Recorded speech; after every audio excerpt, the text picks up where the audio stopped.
네, 안녕하세요. 오늘은 미국 반독점법과 인텔 그리고 AMD에 대해서 이야기해 보려고 합니다. 솔직히 국내 반독점법도 모르는데 미국의 반독점법에 대해 관심이 있을까요? 자세히 내용을 알 필요는 없지만 이런 게 있다는 것을 아는 것도 도움이 됩니다. 우선 아마존부터 살펴볼게요. 아마존의 가장 큰 경쟁자 혹은 위협이 무엇이라고 생각하세요? 월마트? 이베이? 이들은 모두 아마존의 사업 영역에서 경쟁자입니다. 주가가 올라가는 것을 보면 알 수 있겠지만 서로 경쟁 업체이긴 하지만 한정된 시장 안에서 서로 싸우기보다는 커가는 시장에서 서로 덩치를 키우고 있죠. 그렇다면 아마존이 진짜로 무서워하는 게 뭘까요? 그것은 바로 정부입니다. 정확히는 정부가 반독점법으로 아마존을 갈갈이 찢어놓는 것을 걱정하는 거죠. 여담인데 트럼프는 아마존 창업자이자 CEO인 제프 베조스와 사이가 좋지 않아요. 베조스가 월스트리트 저널로 트럼프에게 불리한 이야기를 했기 때문에 서로 사이가 좋지 않습니다. 최근 4대 테크 기업 대표들이 청문회에 불려간 뉴스를 보셨을 거예요. 플랫폼의 우월적 지위로 경쟁자를 눌렀다. 즉 시장에서 우월적 지위를 남용해서 공정한 경쟁을 방해했기 때문에 다시는 시장의 우월적 지위를 남용하지 않도록 회사를 여러 개로 쪼개버리겠다는 게 미국의 반독점법입니다. 좀 세게 들리시나요? 사실 국내 기업 및 대기업 규제는 미국에서 건너온 것이 많습니다. 반독점법도 마찬가지인데 국내에서는 독점 규제 및 공정거래에 관한 법률, 즉 공정거래법이 반독점 행위를 규제하고 있죠. 대표적으로는 기업 결합 신고를 들 수 있습니다. 이 법의 취지는 경쟁을 제한할 수 있는 행위를 사전에 방지하기 위해 일정 규모 이상의 기업 취득 및 결합에 대해서는 사전에 신고를 해야 하고 이를 검토해서 경쟁을 해치지 않는다면 허가를 내주겠다는 사전적인 예방 조치입니다. 배민 브라더스가 기업 결합 신고를 통과 못해서 합병이 지연되고 있는 게 바로 이 때문입니다. 사안에 따라서 통과할 수 있을지 여부를 확신하기 어려운 거죠. 최근 배달 서비스 업체의 갑질이 기업 결합과는 원칙적으로 다른 기준으로 봐야 한다고 이야기하고 있지만 여기에 영향이 없다고 장담 못하는 것도 바로 이 때문입니다. 다시 이야기로 돌아와서 국내 사전적 조치 외에 기존에 존재하는 기업을 쪼개버리겠다는 이야기는 듣지 못하셨을 겁니다. 그런데 미국은 실제로 거대한 회사들을 분할시켜버렸어요. 석유왕 록펠러의 스탠더드 오일도 그렇고 미국의 대표 통신 회사인 AT&T도 지역별로 분할되었었습니다. 그리고 마이크로소프트도 이전에 회사가 분할 위기에 놓였었는데 독점적 지위를 활용하여 경쟁자 대비 유리한 고지를 정리한 것은 맞지만 회사 분할이란 제재 자체는 과도하다는 취지로 살아남았었습니다. 당시 재판을 맡았던 판사의 편파적인 성향 때문에 위기에 처하기도 했지만 반대로 살아남은 측면도 있죠. 이제 AMD 얘기를 하면 최근 인텔이 미세 공정 일정이 지연된다는 이야기와 함께 큰 폭으로 주가가 올랐습니다. 가뜩이나 최근 주가가 미친듯이 올랐는데 더 올랐죠. 이런 회사가 이전에는 신용평가사인 무디스로부터 부도설 이야기가 나오기도 했었습니다. 그런데 AMD가 부도나는 상황을 누가 제일 막고 싶어 할까요? 바로 인텔입니다. 인텔의 최근 삽질로 AMD 시가총액은 인텔의 거의 절반 가까이 수준으로 따라잡았습니다. 하지만 인텔은 규모 측면에서 AMD의 경쟁자로 하기에는 미안한 수준이죠.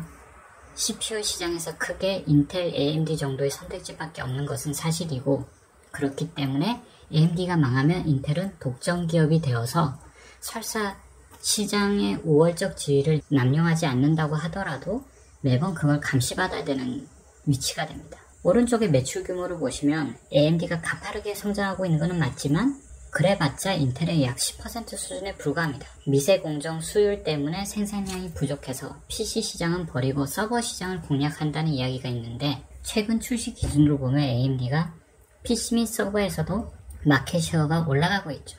다만 기존 포션이 너무 미미해서 전체 비중으로 따질 때는 아직도 낮은 편입니다. 참고로 인텔과 AMD는 걸쳐져 있는 사업 영역이 서로 조금 달라요.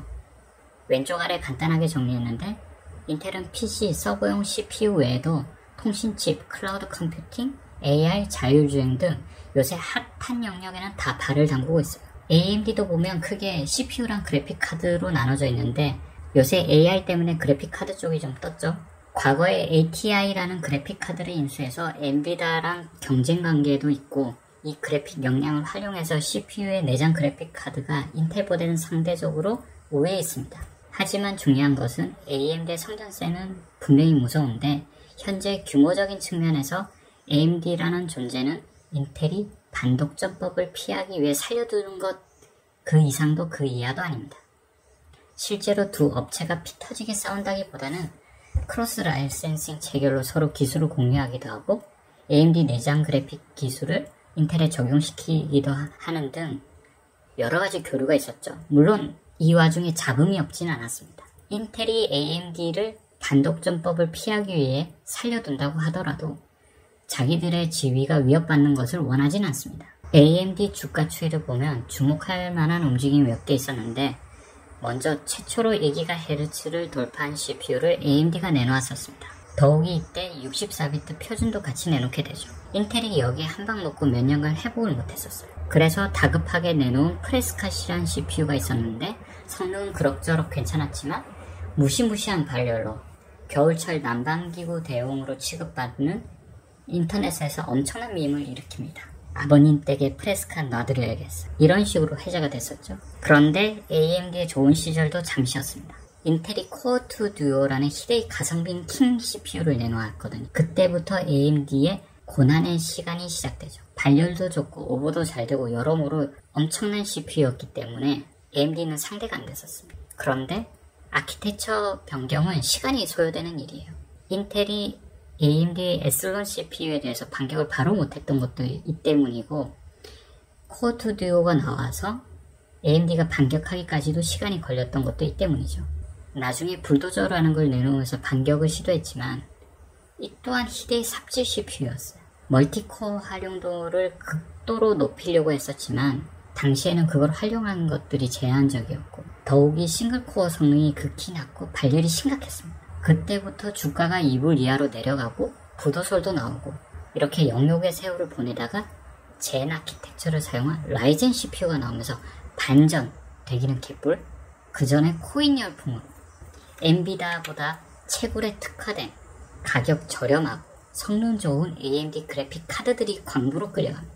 이때 코인 열풍이 꺼진 다음에 AMD에 혹사당했던 그래픽 카드들이 광산 에디션이란 이름으로 시장에 값싸게 풀렸었죠. 라이젠의 출시는 코인 열풍 때문에 주목을 받지 못했었습니다.